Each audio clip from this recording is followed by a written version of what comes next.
Iran এবং ইসরায়েলের যুদ্ধ এখন তুঙ্গে এবং মার্কিন যুক্তরাষ্ট্র এই যুদ্ধে অংশগ্রহণ করার পর পুরো যুদ্ধের গতি এবং প্রকৃতি এমন একটা জায়গাতে এসে দাঁড়িয়েছে।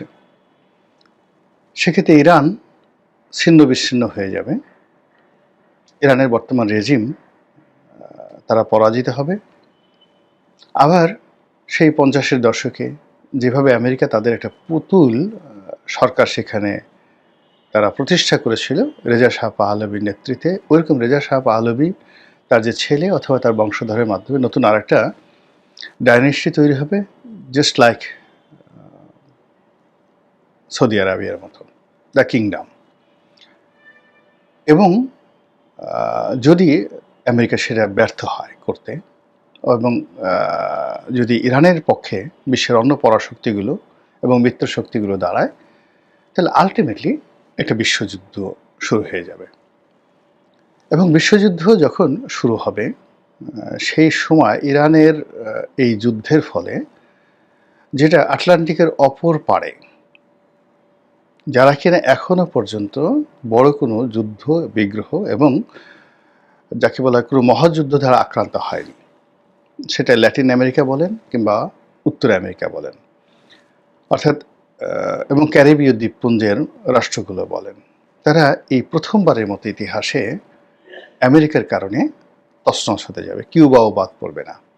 Mexico, Cuba, Argentina, Uruguay, Paraguay, Chile, তারপর আমেরিকা, কানাডা, এমনকি অস্ট্রেলিয়া, কেউ বাদ পড়বে না যদি অন্যান্য পরাশক্তিগুলো এখানে অংশগ্রহণ করে।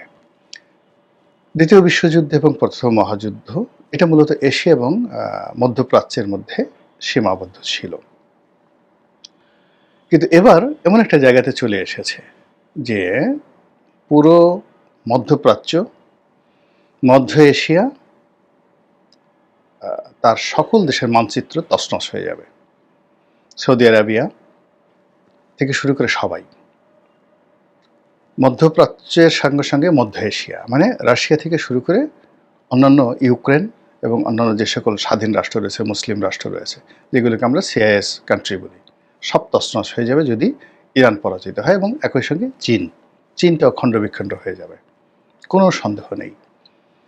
আবার যদি এই যে যারা খণ্ড বিখণ্ড হয়ে যাবে তারা যদি ঐক্যবদ্ধ হয়ে ইউরোপ এবং আমেরিকার সম্মিলিত শক্তির বিরুদ্ধে তারা সবাই নেমে পড়ে, সেটা পরমাণু যুদ্ধ হতে পারে বা অপরমাণু যুদ্ধ হতে পারে। পরমাণু যুদ্ধ হলে পৃথিবী শেষ, আর যদি অপরমাণু যুদ্ধ হয় সেক্ষেত্রেও যে সভ্যতা লীলাভূমি ইউরোপে গড়ে তোলা হয়েছে দ্বিতীয় বিশ্বযুদ্ধের পর থেকে আজ অবধি, আমেরিকাতে গড়ে তোলা হয়েছে, অস্ট্রেলিয়া, কানাডাতে গড়ে তোলা হয়েছে, এবং তাদের যে সকল মিত্র রয়েছে অন্যান্য এলাকাতে ইনক্লুডিং জাপান, তছনছ হয়ে যাবে, উত্তর কোরিয়া, দক্ষিণ কোরিয়া সহ।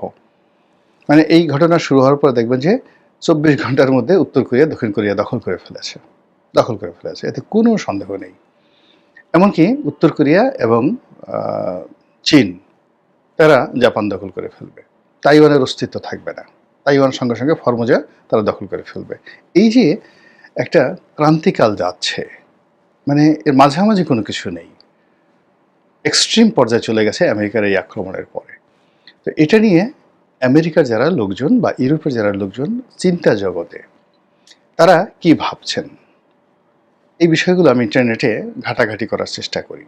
তো সেখানে দেখলাম বার্নি স্যান্ডার্সের মতো বিখ্যাত যারা সেনেটর রয়েছেন, থিঙ্ক ট্যাঙ্ক রয়েছেন, তারা যেভাবে যুদ্ধের বিপক্ষে কথা বলছেন, ইংল্যান্ড বলছে, স্বয়ং ইংল্যান্ডের প্রধানমন্ত্রী স্যার কিয়ার স্টারমার তিনি আমেরিকাকে সতর্ক করেছেন এই যুদ্ধে না জড়ানোর জন্য, কিন্তু আমেরিকা ইংল্যান্ডকে যাকে বলা হয় বুড়ো আঙ্গুল দেখে যুদ্ধে জয়লাভ করে মানে যুদ্ধে অংশগ্রহণ করে ফেলেছে। তো যেখানে ফ্রান্স, জার্মানি, তারপরে ইংল্যান্ড এবং ইউরোপের অন্যান্য দেশগুলো আজকে দীর্ঘদিন ধরে ন্যাটোর সৈন্যবাহিনী ইউক্রেনে পাঠানোর জন্য তারা যেখানে আমেরিকাকে পুশ করছে, এবং তার বিপরীতে আমেরিকা বলছে আমি ন্যাটোর সঙ্গেই থাকবো না। তো সেখানে ইউরোপকে বুড়ো আঙুল দেখিয়ে যে আমেরিকা যে মধ্যপ্রাচ্যে এবং ইরানে যে আক্রমণ চালালো, এটা আটলান্টিকের এপারে এবং ওপারে, অর্থাৎ ইউরোপ এবং আমেরিকার মধ্যে যে স্বাভাবিক সম্পর্ক সেটাও নষ্ট করে ফেলবে। এখন প্রশ্ন হলো যে ইউরোপ কেন ইরানের সঙ্গে যুদ্ধে জড়াতে চাচ্ছে না বা ইরানকে ভয় পাচ্ছে? তো এটা নিয়ে সবাই কথাবার্তা বলছে, সবার ভিডিও আমি শুনছি। তার মধ্যে আপনারা একজন বিখ্যাত মার্কিন অভিনেতা মিস্টার মর্গান। তো মিস্টার মর্গান বলা হয় যে আমেরিকার সবচেয়ে অভিজাত মর্গান ফ্রিম্যান। তো মর্গান ফ্রিম্যান সম্পর্কে আমি বলে নেই। সেটা হলো আমেরিকার সবচেয়ে অভিজাত, সবচেয়ে যাকে বলা হয় কস্টলি, মানে এক একটা সিনেমা করে যে টাকা নেয়, পৃথিবীতে তার চেয়ে বেশি অর্থ উপার্জনকারী কোনো যাকে বলা হয় অভিনেতা নেই, এবং তিনি খুব অল্প সিনেমাতে অভিনয় করেছেন। তিনি একজন কৃষ্ণাঙ্গ, কিন্তু তার যে কণ্ঠ, সেই কণ্ঠের কারণে এবং তার যে ব্যক্তিত্ব এবং মানবতাবাদী মন এবং তার যে ইন্টেলেকচুয়াল, তো এটার কারণে তিনি সারা পৃথিবীতে নন্দিত, এবং তিনি মুসলিম বিশ্বের প্রতি সহানুভূতিশীল। এবং যখন কাতারে বিশ্বকাপ হলো,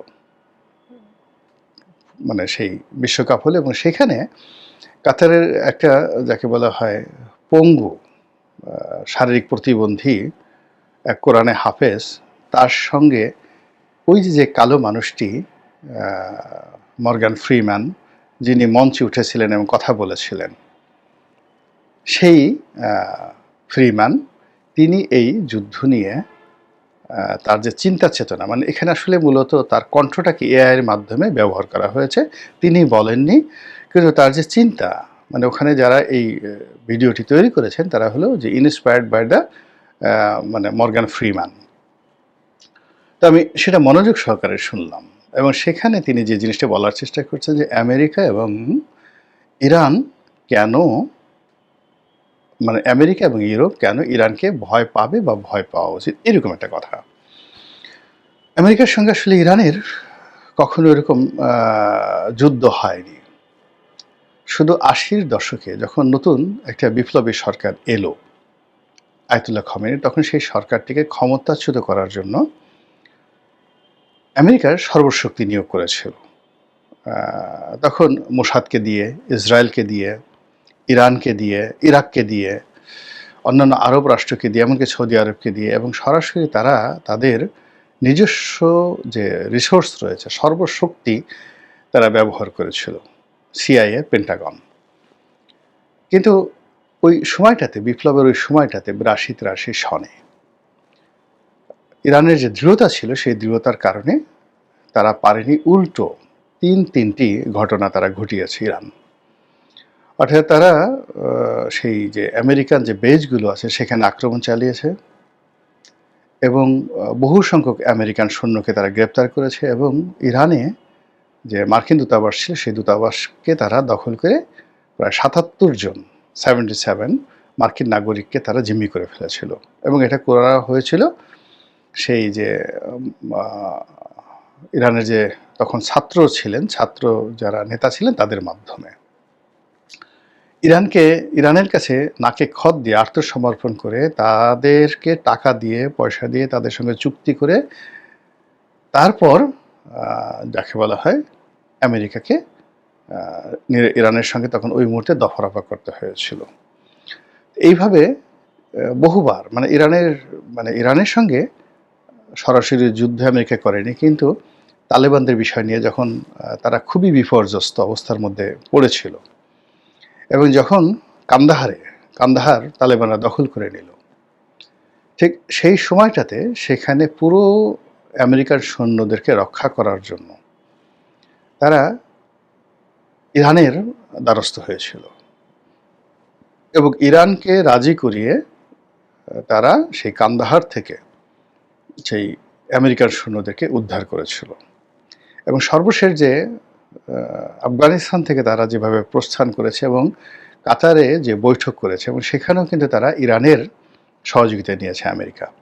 তাহলে দেখুন যে একদিকে তারা হুতিদের সাথে যুদ্ধ করছে, একদিকে তারা যাকে বলা হয় ইরানের বিভিন্ন স্থাপনা আক্রমণ করছে, আবার অন্যদিকে কিন্তু ইরানের সঙ্গে নেগোসিয়েশন করে আসছে তারা ৮০-র দশক থেকে, এবং ক্ষেত্র বিশেষে তারা টাকা দিয়ে, অর্থ দিয়ে ইরানকে সহযোগিতা করেছে। এবং অবাক করার ব্যাপার হলো যে ইরান এবং ইরাক যখন যুদ্ধ হয়েছিল, সেখানে আমেরিকা যেমন সরাসরি সাদ্দাম হোসেনকে সাহায্য করেছে, সহযোগিতা করেছে, আর ইসরায়েলের মাধ্যমে ইরানকে যত অত্যাধুনিক অস্ত্র রয়েছে সেই অস্ত্রগুলো ইসরায়েলের মাধ্যমে ইরানকে দিয়েছে। অর্থাৎ ইরাক ইরান যে যুদ্ধ, সেই যুদ্ধের সময় ইসরায়েলের যে সাপ্লাই চেইন, তো এটাকে ওই পেস্তা বাদাম ডিপ্লোম্যাসি বলে।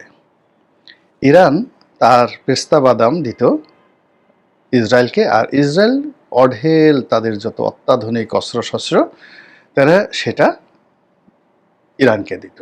তো এই হলো আমেরিকার যে চরিত্র। তো এখানে আমি বললাম যে ইরান সবসময় দুই হাতে খেলেছে। এমনকি সেই যে যখন রেজা শাহ পাহলভীর শাসন ছিল, ওই সময়টাতে ইরানি মিলিটারি, ইরানি জনগণ, ইরানি ডিপ্লোম্যাটরা আমেরিকার সাথে খেলেছে।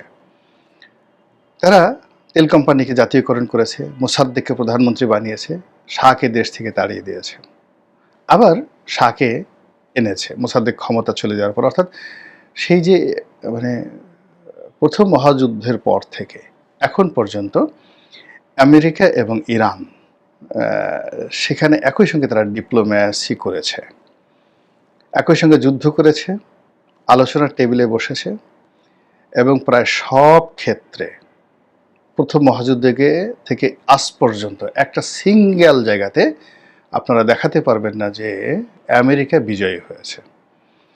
তারা ওখানে বিনিয়োগ করেছে এবং ওখানে পরাজিত হয়েছে। এবং আপনি চিন্তা করুন যে প্রায় ৩০-৩৫ বছর যে রেজা শাহ পাহলভী ইরানকে শাসন করেছে, আমেরিকার যাকে বলে আজ সৌদি আরব যেভাবে করছে ঠিক এইভাবে। এবং যখন রেজা শাহ পাহলভী পালিয়ে আসলেন, তখন ইরানের হুমকিতে তাকে কিন্তু জায়গা দেওয়া হয়নি। অর্থাৎ জেরাল্ড ফোর্ডের যে সরকার, তাকে সেখানে জায়গা দেয়নি। ইউরোপও ইটালিও তাকে জায়গা দেয়নি। পরবর্তীতে তিনি তার আত্মীয় সেই মিশরে আছে, ওই পরিবারে তিনি বিয়ে করেছিলেন, সেখানে মিশরে এসে সেখানে শেষ নিঃশ্বাস ত্যাগ করেন। এই হলো আমেরিকা। তো আমেরিকা ইরানের সাথে বারবার লড়াই করার চেষ্টা করেছে, ইরানকে ক্ষতিগ্রস্ত করেছে অর্থনৈতিকভাবে, সামরিকভাবে, ইরানের বহু মানুষকে মেরেছে। কিন্তু কূটনীতিতে সেই প্রথম মহাযুদ্ধ থেকে একেবারে আজকের দিন পর্যন্ত সবসময় কিন্তু অর্থনৈতিকভাবে, সামরিকভাবে আমেরিকা বারবার ইরানের কাছে ধরা খেয়েছে। ইরানের অর্থনীতির তুলনায় আমেরিকার অর্থনীতি অনেক বড়, ইরানের সামরিক শক্তির চাইতে আমেরিকার সামরিক শক্তি অনেক বড়, যার জন্য এই যে ইরান দ্বারা আমেরিকা যে ক্ষতিগ্রস্ত হয়েছে, এটা আমেরিকার জনগণ এখনো বুঝতে পারেনি। তো এই জিনিসটি সেই মর্গান ফ্রিম্যান তার কণ্ঠ ব্যবহার করে এরকম একটা ভিডিও তৈরি করা হয়েছে যে এই হলো প্রথম দর্শকের অবস্থা। কিন্তু ইউরোপের সঙ্গে যাকে বলা হয় তাদের যে সম্পর্ক, ইউরোপের সঙ্গে ইরানের যে যুদ্ধ, ইরানের যে সম্পর্ক, এটা হাজার হাজার বছরের। অর্থাৎ যখন সম্রাট জার্কশেস তিনি ভূমধ্য সাগর পাড়ি দিয়ে, দুটো অংশ অর্থাৎ নেভাল ফোর্স ব্যবহার করে ভূমধ্য সাগর পাড়ি দিয়ে তিনি যখন গ্রিসে আসলেন, আর স্থলপথ দিয়ে তিনি সৈন্য সমাবেশ করে, অর্থাৎ নৌপথে এবং স্থলপথে প্রায় ১ কোটি সৈন্য নিয়ে ইউরোপ আক্রমণ করলেন। এবং মানব জাতির ইতিহাসে ১ কোটি সৈন্য নিয়ে, যার মধ্যে ৫৩ লাখ, হিরোডোটাসের বইতে পড়ে দেখেন, ৫৩ লাখ হলো সরাসরি সেখানে সৈন্য, ক্যাভারি আছে, ঘোড়সওয়ার আছে, তার সঙ্গে সঙ্গে পদাতিক আছে। তো এইরকম 53 লাখ সৈন্য এবং অন্যান্য যারা লোকজন আছেন এই সৈন্যদেরকে সাহায্য করার জন্য, অর্থাৎ হাতিশালের হাতি রাখা মানে পালনকারী, ঘোড়া পালনকারী, তারপরে শেষে যাকে বলা হয় পাচক, মানে এসব মিলে প্রায় 1.25 কোটি লোক নিয়ে তারা ইউরোপ আক্রমণ করেছিল, এই ইরান। এবং পুরো তারা যতদিন ছিল, কয়েক বছর তারা ছিলেন ইউরোপে, পুরো ইউরোপের ঘুম হারাম। ওই ইউরোপের ভয়, যে পারস্য ভীতি এখন পর্যন্ত রয়ে গেছে।